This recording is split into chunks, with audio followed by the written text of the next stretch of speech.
Hello everyone, my name is Josh and this is the Skype for Business recap. For those of you that are regulars, clearly I missed a week. We had some personal stuff come up, family emergency of sorts, and so I needed to do a little bit of last minute travel and was gone for several days there, and it kind of threw a little bit of a wrench in the recap and other social media interaction.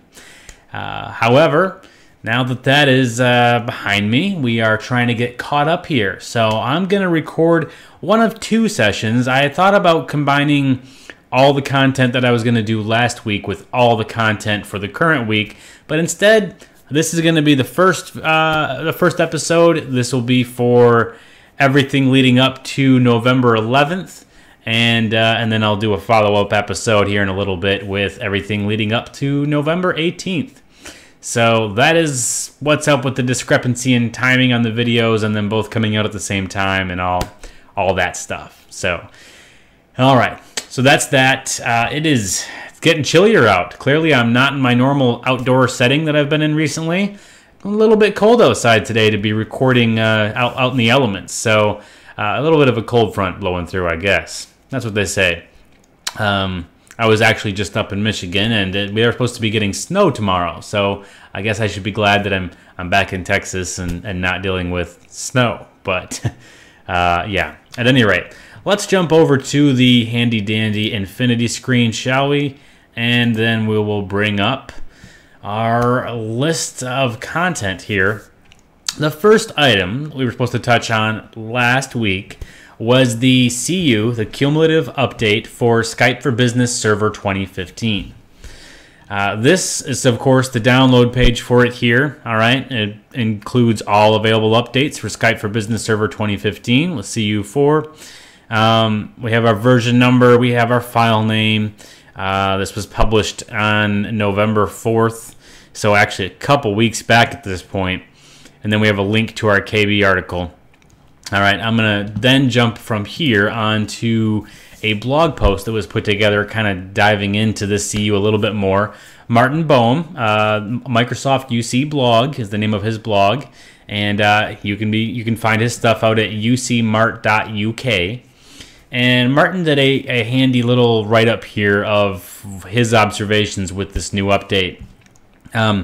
He starts out here kind of listing out some of the different fixes and improvements, symptoms, and causes that correlate. If we look up here, he says, when looking over the improvements and fixes, I don't see anything related to the Mac client specifically, but I do see this mentioned. This update enables location-based routing to support the Skype for Business mobile clients. And then he points out the Mac client is really a mobile client, so perhaps this resolves the issues with E911 support for the Mac client. Again, he mentions that there is nothing mentioned about removing the dependency of a reverse proxy for the Mac client, but good observations. I too, as I looked through the details, didn't see key things jumping out at me about Mac mentions, but there were some interesting things to pay attention to regardless. Of these things he lists here, up top we've got a long silence when you dial into a meeting in Skype for Business Server 2015 that has name recording disabled. We've got you experience intermittent message delivery delay or failure in Skype for Business Server 2015 persistent chat rooms. Link Phone Edition phones cannot put a call on hold if music on hold feature is disabled. Front-end server of Skype for Business crashes upon restart. And then lastly here, Japanese characters in the subject of a missed call notification message are garbled. And when you open up the installer, as you can see, pretty much almost all the components of Skype for Business were touched by the CU. They all required an update. So there is a lot that this update brings behind the scenes, and it may be, especially if you're falling behind, it definitely may be time to get the latest CU installed. We're a couple weeks in, you know, so if there were any really huge, terrible things that CU4 did, we'd probably know it by now. So, yeah, if you're just now seeing this, don't worry, you're not the guinea pig. Go ahead and update your servers with CU4, all right? But don't say I told you to do that if something does go wrong. Blame it on somebody else. So let's go with that. All right.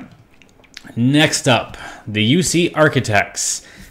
They put out episode 61, and the delivery of this episode was nicely timed with the results of the United States presidential election. And as we all know, Donald Trump's slogan was "Make America Great Again." And with him having won, how fitting that the title of this episode is "Making UC Great Again." Clever, guys. Clever. I like it. There is a good number of topics they touch on here. Obviously, we've seen episodes in the past with a lot larger list of topics. However, they really do a good job diving into some of these things. So while there's fewer topics, there is definitely not less meat to them. And as you can see, the top story, the one they did spend quite a bit of time diving into and hashing through and drawing up theories on, was Microsoft Teams released to preview. We've all been talking about Teams. We've all been testing it out, putting posts out there. And so these guys did a really great job of diving in, talking about it, sharing their own thoughts, and shedding some light on where they see this going. So moving on from there, they point out Office 365 and Azure now available from the UK data centers. And then we jump into this longer list of Link and Skype for Business topics. A number of things that they've touched on for the last 1+ month in here. Cloud Connector Edition 1.4.1 released, bandwidth calculator version out there, a few different blog post items, VBSS updates, and then I was very touched that these guys threw a little shout out there about the Hybrid Handbook 2.1 update. It was not a huge update to the Hybrid Handbook. It was a minor revision with just a few things. But you guys, thank you for the shout out and talking about it on your show. And of course, you know, if people do have had the Hybrid Handbook, getting the latest version is the way to go. Make sure you're fully updated.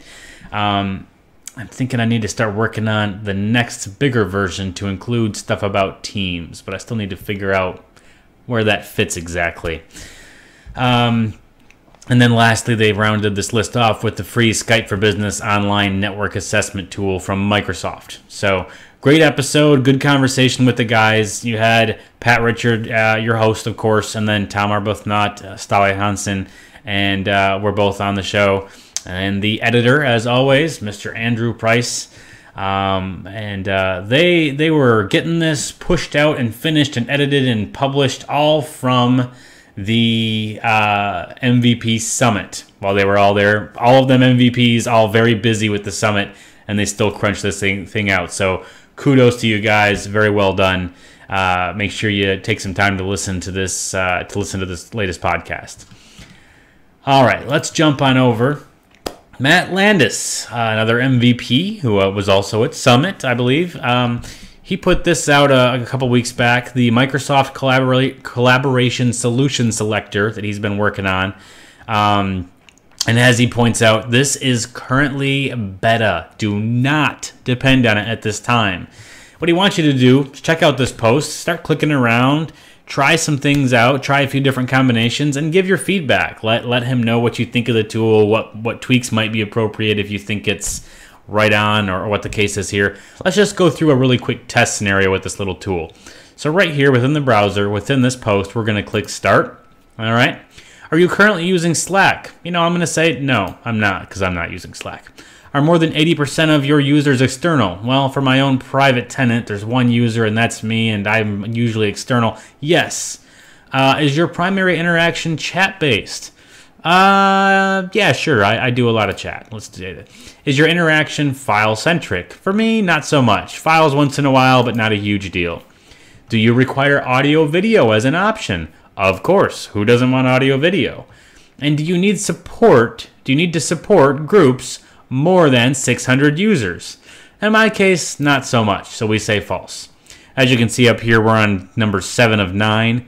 Do you require external user access chat? No, let's not do that.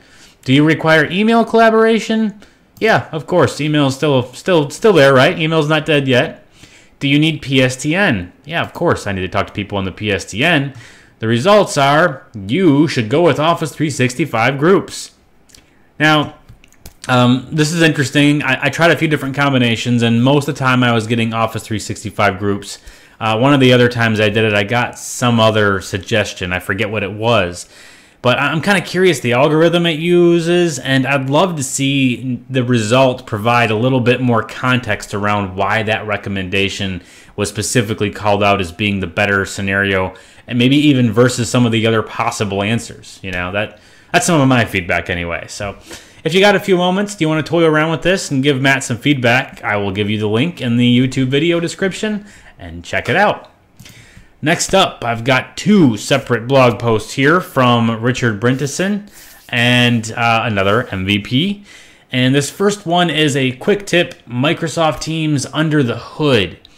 Really what he's doing here is talking about the quote-unquote Skype for Business angle with Microsoft Teams. Okay, he's going to say that during the keynote it was mentioned over and over again that it was Skype. Okay, what does that mean? And then he says, let's go look at all these modalities. Okay, and he goes and digs into the JSON events. If we send a message, we see two different JSON events. First, we see a typing command to update the team so they know I'm in the process of replying. Okay, and let's go back. So he's got that result there. Then when the message is actually sent, you see this JSON message. A few things that he calls out at this time. He says this is absolutely not Skype for Business under the hood. Not Skype for Business. Microsoft has talked about the Next Gen Skype consumer network, and this is clearly going to that environment. And he gives the URL here. The URL is based, this whole long string here, but the key part of it is Skype message.skype.com. That is consumer Skype network. This is all driven via JSON and web services. If you look at the language that is being used, this is a very modern interface that is to be used by several other players in the market. Skype integration is clearly built throughout. Audio and video sessions. When you join an audio video session, we can see a very similar JSON setup experience. We take a look at the URLs here. Here's the response. And as he says, we see the full URL is indeed Skype.com again. So his whole point here is that the network being interfaced with under the hood when we are doing what we would think would be Skype for Business-like actions, that communication is all going through Skype.com. This is commercial Skype under the hood. And that point is not only very interesting, but it raises a lot of questions about the direction Microsoft is going with Teams, with Office 3. I mean, Teams is an integral part. You know, they are baking this into the core of Office 365. Inside of Office 365, one of the big tools is Skype for Business. Skype for Business apparently is not really present as baked into Teams. Now, it can interact with Skype for Business in some ways, on a very topical level so far, via what probably is a gateway of some sort to the service. But the what is present underneath the hood of the application itself is not Skype for Business. It's talking to the Skype network. So it really makes you wonder, what direction is Microsoft going here? We've got a tool that you would think would have been integrated with Skype for Business. We're using Skype.